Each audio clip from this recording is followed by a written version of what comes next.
Welcome to the Power in Motion podcast, the show for women who want to develop a kinder relationship with their body so you can feel healthy, happy, and confident without restricting food, doing torturous exercise, or constantly worrying about the number on the scale. I'm your host, Kim Hagel, size-inclusive fitness specialist and certified non-diet health and life coach specializing in body image. This podcast is here to provide weight-neutral, health at every size aligned information and coaching on sustainable habits and mindset shifts so you can feel your very best in the body you have right now. Let's lace up our runners and go for a walk while we chat. Well, hello. We are back. It has been a minute, my friends. I have missed you. Welcome back to the Power in Motion podcast, the show for women who want to feel great in and about their body, regardless of size, so they can live their fullest life. I'm your host, Kim Hagel, certified body image coach, size-inclusive personal trainer, and non-diet nutritionist, on a mission to help women like you develop a kinder relationship with your body so you can consistently fuel and move it in a health-supporting way without restricting food, doing torturous exercise, or constantly worrying about the number on the scale. It is so nice to be back recording a podcast for you again. When I last dropped an episode, it was just before Christmas holidays. And I shared with you that I needed a little bit of time off to look after some personal stuff. And at the time, I really thought I'd be back early in the year. And here it is, end of March. I did not intend to be away from podcasting this long, but my body had other plans. And it seems like I needed a longer rest than I expected. And I'm going to catch you up on what's been going on with me later in this episode. But before we get into that story, I just want to take a moment and let you know that I'm hosting a free workshop coming up on April 18th at 7 p.m. Eastern Time that you are going to want to get registered for. It's called What the Health? And it's a workshop to help you identify your health goals and create your individualized action plan to achieve them. So during our time together, I'm going to help you create a definition of health that really makes sense and works for you and feels simple to attain so you can stop wasting your time with things that don't matter. I'll help you identify your top 4 health goals and how you are going to measure your own progress so that you'll know when your efforts are working. And I'm going to teach you my revolutionary way to set goals that actually stick so you don't get overwhelmed and give up and become one of the statistics, the 91% of people who don't achieve their goals.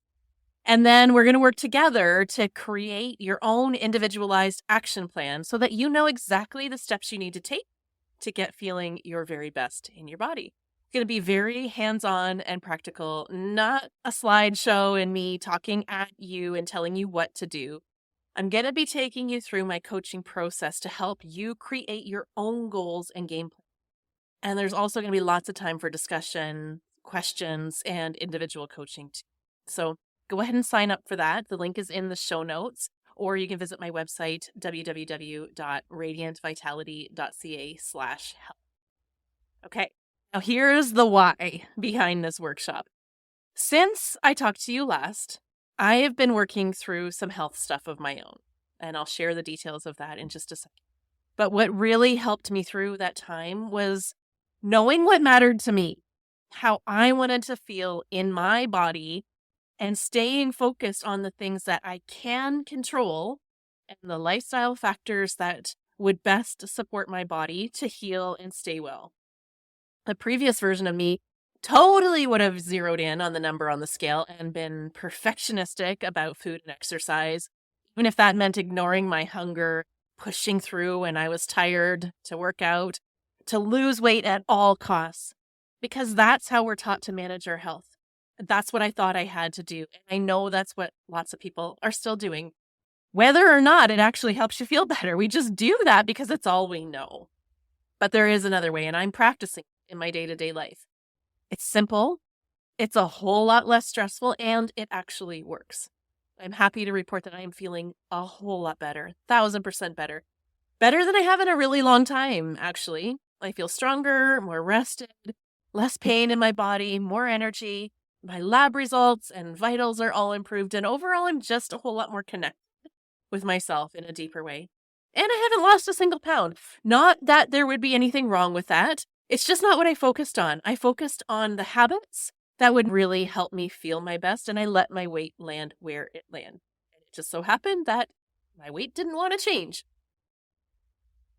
So, this is the approach that I'm going to be talking about in What the Health. And again, that's happening on April the 18th, 7 p.m. And you can register at radiantvitality.ca/health. Okay, so let me bring you up to speed on what I've been going through. Last fall, I found myself feeling really unwell, to put it mildly. I had frequent headaches and widespread, intense pain all over my body that couldn't be explained by an injury or by working out too hard. In fact, that was a struggle for the last couple of years. Any workouts I did with impact or a certain level of intensity would leave me feeling so sore and exhausted for days. And that should have been my first clue that something was up. And this has been going on for a long time. But I just kind of kept trying to work through it. I would still show up and modify my workouts and do what I could, lower intensity workouts. But I noticed that my fitness just kept going down and down and down. And when I would try to push myself even a little bit and be more consistent, I only felt worse. So by the time that last fall rolled around, it had gotten to the point where I could actually no longer teach fitness classes. I was just in so much pain all the time, and I was beyond exhausted. Like, even first trimester pregnancy, I was not so exhausted as I was. So I finally booked a doctor's appointment in November, suspecting that I might have fibromyalgia.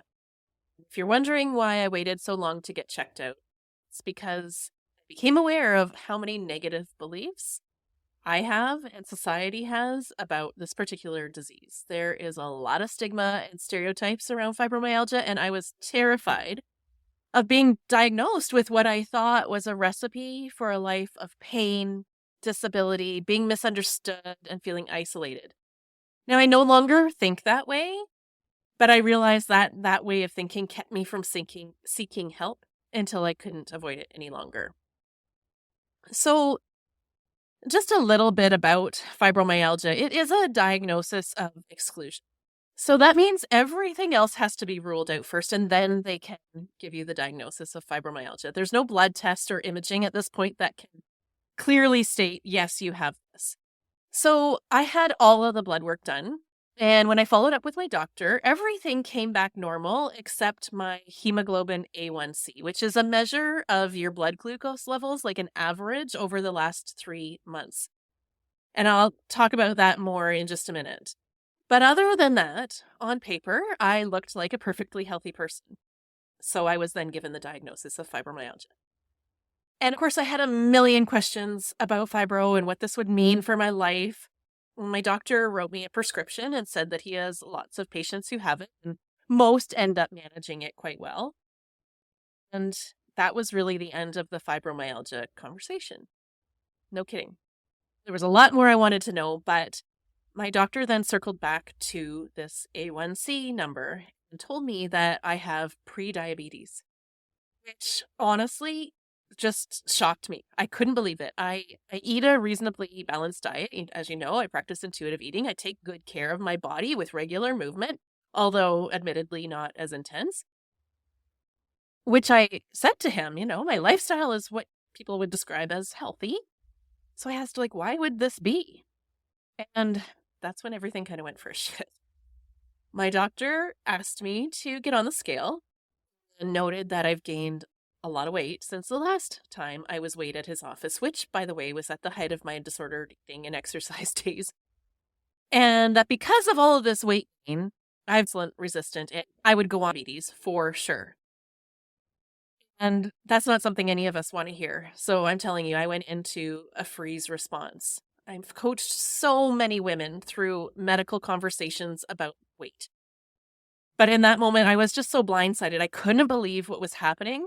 And I didn't have the capacity to handle this conversation well.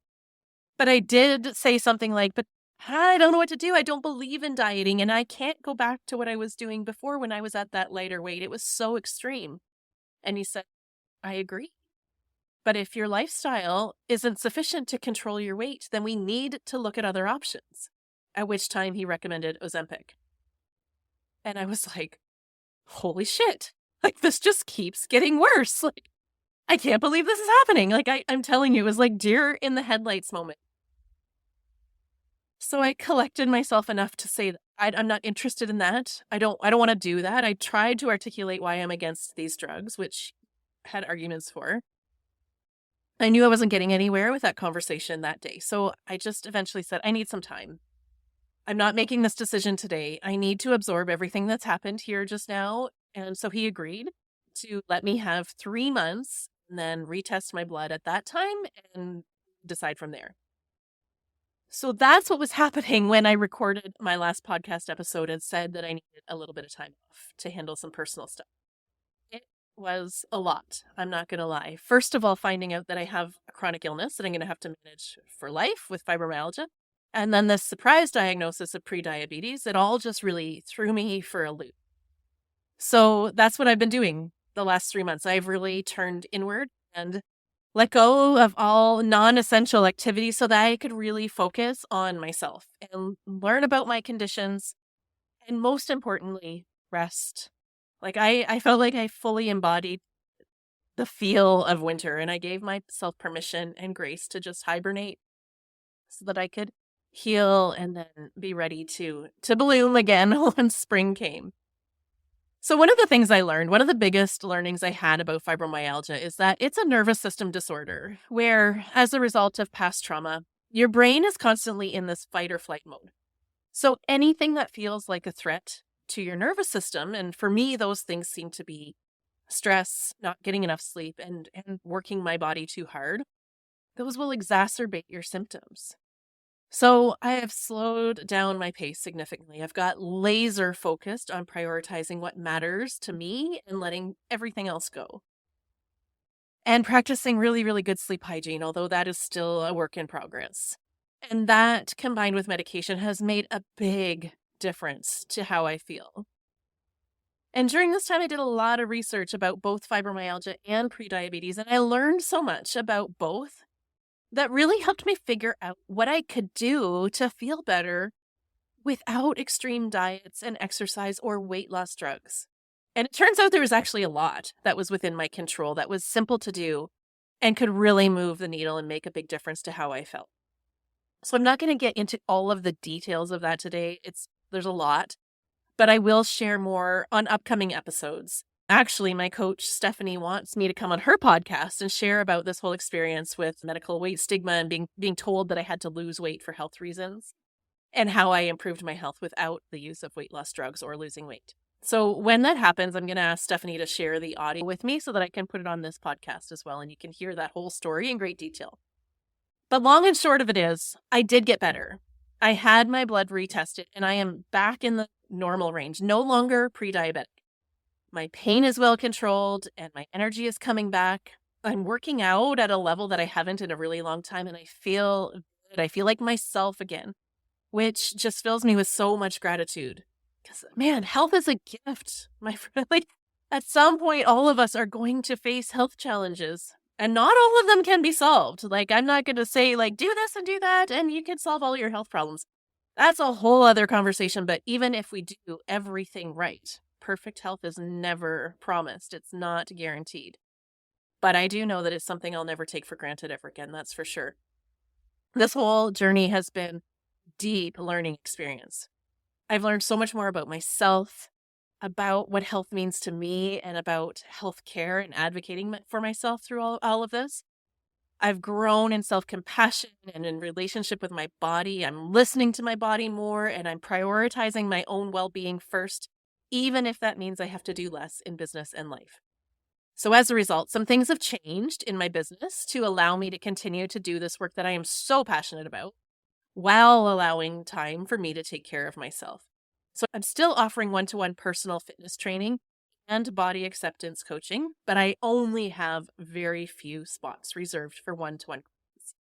But I don't want anyone to go without getting the support they need, so I've brought back my group coaching program, Right Body for Me, so that you can still do the work of healing your relationship with food, body, and movement with all the tools and support that go with that in a group setting.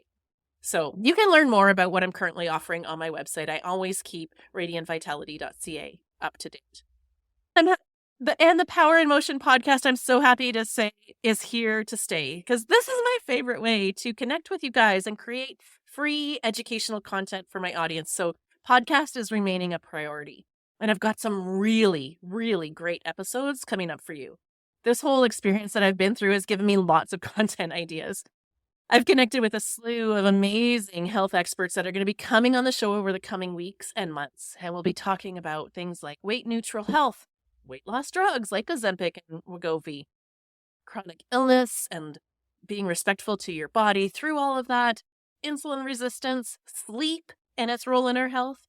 And I've also found experts on fertility and money and budgeting, parenting, eating disorders. So there's just so much good stuff coming your way. So make sure that you subscribe to this podcast wherever you listen so that you never miss a new episode.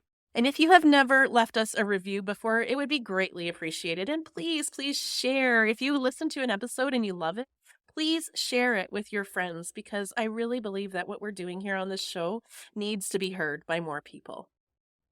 Okay, so that is all for today. It feels so good to be back here with you. Remember to go sign up for my free workshop, What the Health, on April 18th.